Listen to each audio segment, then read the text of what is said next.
Em meio às articulações do PL para a montagem de palanques estaduais e a definição da estratégia nacional do partido para a disputa presidencial, o deputado federal Nicolas Ferreira, que você mencionou, Berenice, ele afirmou que não faz parte do planejamento de uma eventual campanha presidencial de Flávio Bolsonaro.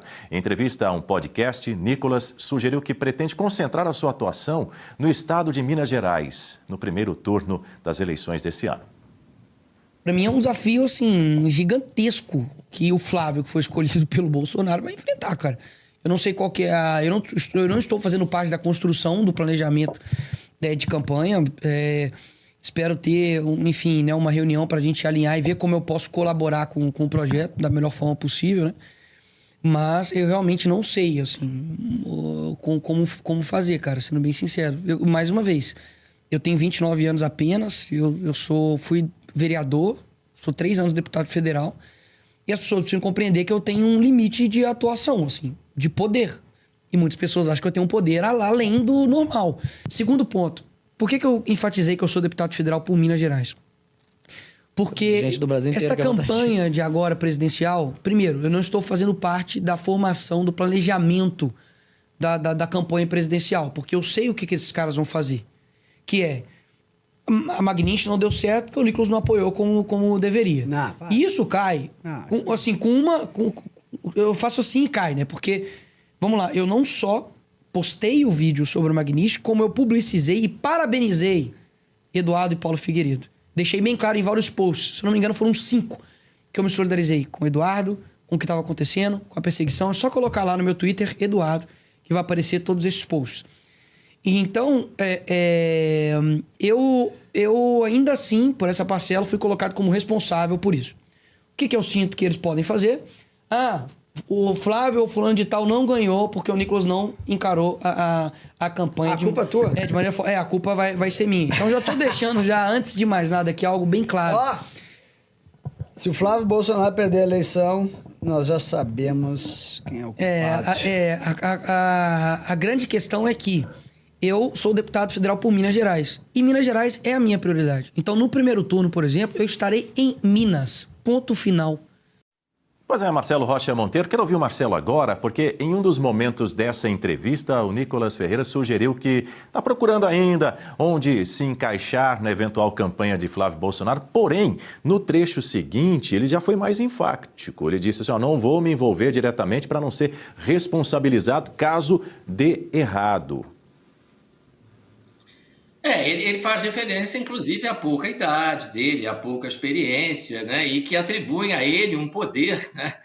Quase milagroso que ele, evidentemente, não tem, né? Mas ele deixa claro que, embora ele não faça parte do comitê de campanha, ele diz, naquele primeiro momento, que ele pretende ainda se reunir com as pessoas que estão organizando a campanha, né? Que essa é uma tarefa que está sendo comandada pelo Rogério Marinho, que, aliás, eu queria abrir um parênteses aqui para dizer que eu acompanho a carreira do Rogério Marinho. Desde o tempo que ele era deputado federal, eu considero o Rogério Marinho um dos melhores parlamentares que esse país tem, né? Pela inteligência, pela seriedade, pelo conhecimento, e é muito bom saber que ele está à frente desse planejamento de campanha. Então, o Nicolas não se sente ainda com experiência suficiente para isso, mas eu tenho certeza que ele vai se integrar à campanha. Ele tem que cuidar da reeleição dele também, né? É isso que ele quer dizer.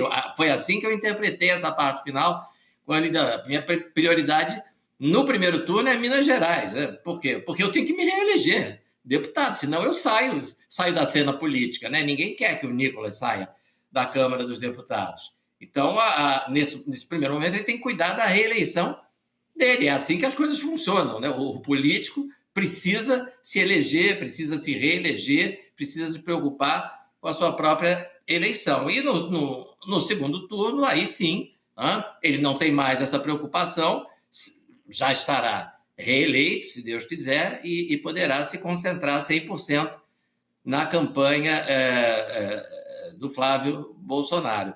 Deixa eu só dizer que eu acompanho a relatora, a Berenice. Eu voto no Zema para vice, viu? Eu voto no Zema porque o Zema ele tem um histórico de enfrentamento do PT que eu acho que vai ser muito bom para essa campanha presidencial, né? Para ele poder contar para o Brasil, os mineiros já sabem, mas contar para o resto do Brasil o que ele encontrou em Minas Gerais, quando ele se elegeu governador pela primeira vez, o cenário devastador, né, do Estado causado por uma administração, né, do senhor Fernando Pimentel, que muita gente se espanta dele estar solto até hoje, que foi uma combinação, aquela fórmula que a gente conhece do PT, né? A combinação da incompetência com a corrupção.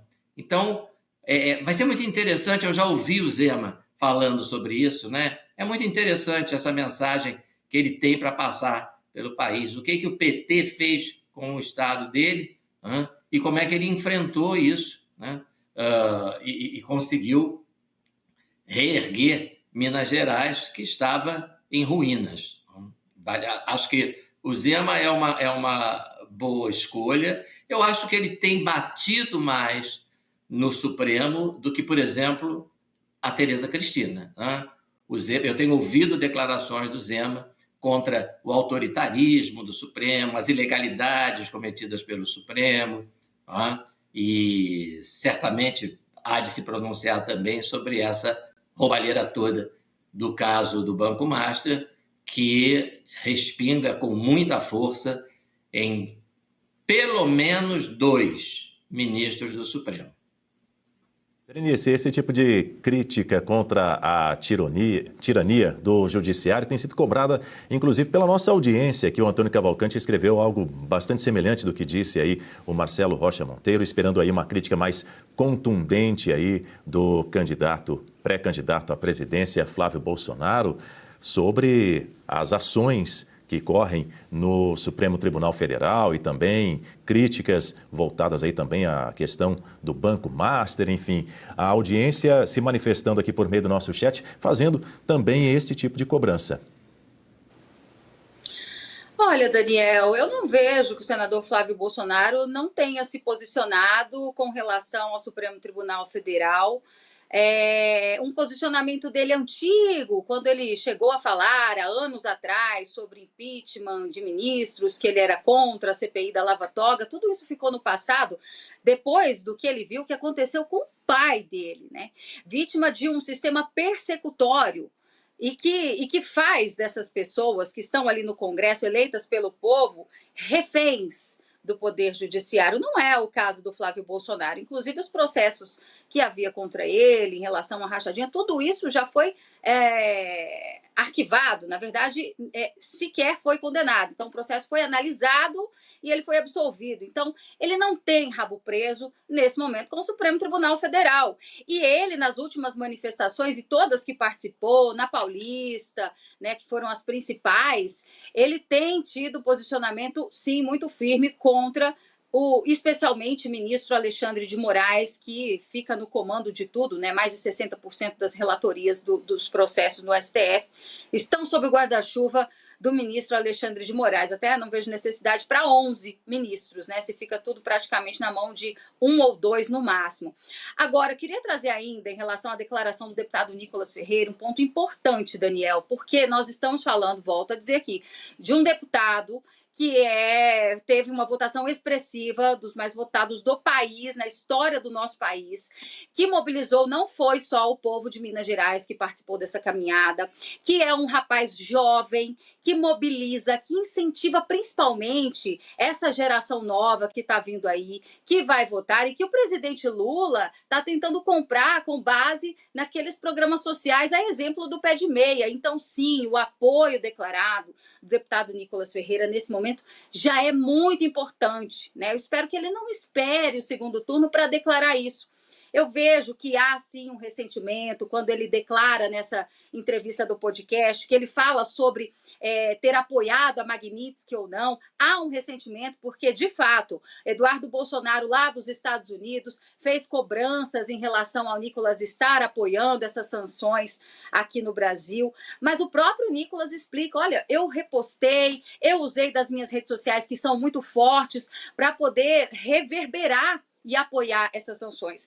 Mas no entendimento do Eduardo Bolsonaro, isso foi pouco. Então, voltamos a reforçar aqui, se a direita, de fato, quer voltar ao poder a partir do ano que vem, é preciso acabar com esse tipo de picuinha, de discussões desnecessárias, resolver tudo isso que está acontecendo, para que lá na frente, talvez não seja necessário esperar um segundo turno, né? Porque o segundo turno, por mais que as pesquisas já mostrem que o Flávio está vindo muito bem, o apoio do Nicolas nesse momento já é muito importante sim, viu, Daniel?